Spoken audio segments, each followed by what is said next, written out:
Do you know that it will be almost impossible for an African country to be ranked number 1 in the FIFA rankings? Here is the top 10 for the new rankings released as of April 2025. And there is no African country here. But we do have Morocco, who are number 12 in the world. So that's the highest Africa got on the new rankings. But I'm coming to tell you in this video why it will be almost impossible for Africa to be number 1. And you will tell me if maybe we can do something about this.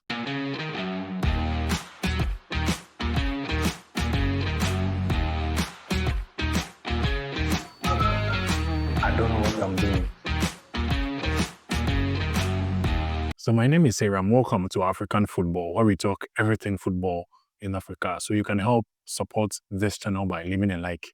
Just leave a like on this video. Even before you watch it, it helps the video to perform better. So just by leaving a like on the video, and also feel free to drop your comments as you are watching. I showed you the top 10 teams in the world, but I also have to show you the top 10 in Africa because it will make things a lot easier to explain. And pay very close attention to this because from the list you are watching, only 2 of the teams here are in top 20 in the world. That is Morocco and Senegal. So from third going, that is from Egypt, who are third going, all of them are outside the top 30 in the world rankings. And a very important thing which counts a lot in making this sort of rankings is the opposition you play or the kind of opponent you play against. So take an example, Argentina. They played 2 games the last international window. If it was a normal football game, they'll get 6 points. But in the FIFA rankings, they got 18.19 points. So 18.91 points from 2 games. Then also check South Africa. They played 4 games, got 3 wins and 1 draw. In a normal football match, you get 10 points from that. But in the FIFA rankings, they got 16.14 points.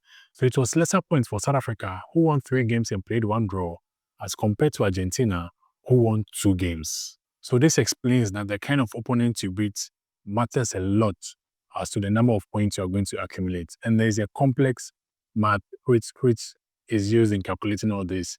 I don't want to bore you with all the algebra and bits of it. But the basics of everything is that if you play an opponent who is ranked higher, maybe in the top 10 or the top 15, you get more points if you win against such an opponent than someone who wins against an opponent in top 60 or top 70 or top 80. So check the opponents Argentina played. They won against Brazil and won against Uruguay. Both of these countries are in the top 15 in the world. Then check the opponents South Africa played against. They won against Egypt, won against Benin, won against Lesotho. Egypt is the only country who is a little bit close to the top 30 because they are 32nd in the world. For Lesotho, they are even outside the top 100 in the world. So with that being said, things also start to get a bit tricky at this point. So if you check the top 30 countries of the top 30 in the world, 16 of them are from Europe. That's the UEFA region. 16 of them are from there. 5 of them are from South America, the Congo region. Then 4 of them are from Asia. Even if you take 4, that is CONCACAF, they have 3 in the top 30. But in Africa, we have only 2 in the top 30. And during the international break these days, if you go to Europe, they have their own competition, the Nations League, which they play during the international break between themselves. If you go to North America, similar thing, they play the international break within themselves, the Nations League also. If you come to Africa, for last year, for instance, all the international breaks was used for qualifiers, both World Cup and then AFCON qualifiers. And in that same qualifiers, you saw games like Egypt play a draw with Botswana in the very first game. You saw a game like Cameroon being held by Eswatini to a draw, Niger beating Ghana, and Kenya holding Ivory Coast to a draw. Even though the matches I mentioned were very tight and competitive, in the eyes of the FIFA rankings, they should have been easily winnable games because these opponents who are mostly outside the top 100. So if you lose against such opponents, you lose more points. Now we've even seen how competitive a country like Comoros is, Sudan, Namibia, how all these countries are. But they are also outside the top 100 in the FIFA rankings. So even if you win against them, you get lesser points or relatively lesser points. So if you take the FIFA rankings, majority of the top teams are from Europe, that's UEFA, South America, Congo region, and even bits of Asia are mostly up at the top there.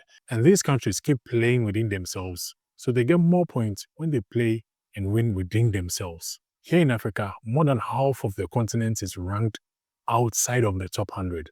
So even if you win against them, you get relatively lesser points as compared to someone who won against maybe an opponent of similar strength in Europe or similar strength in Asia.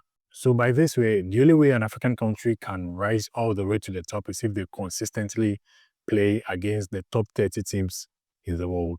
And the only feasible way to consistently play against such teams, because during international friendly games, they are playing Nations League only on rare occasions where they play friendly matches. So the only time you can get a chance to play consistently against the top 30 teams is at the World Cup, which happens only every 4 years. And at this same World Cup also, the FIFA rankings is used to draw the team. So if you're not ranked higher, you get in a tougher group, which will mean it will be difficult for you to get out of the group and even perform better to win it. So that is why it is almost impossible and very unlikely for an African country to rise all the way to number 1 in Africa. But do you think there's any country in Africa who can actually rise all the way to number 1 in the whole world? Tell me in the comments if you think there is any.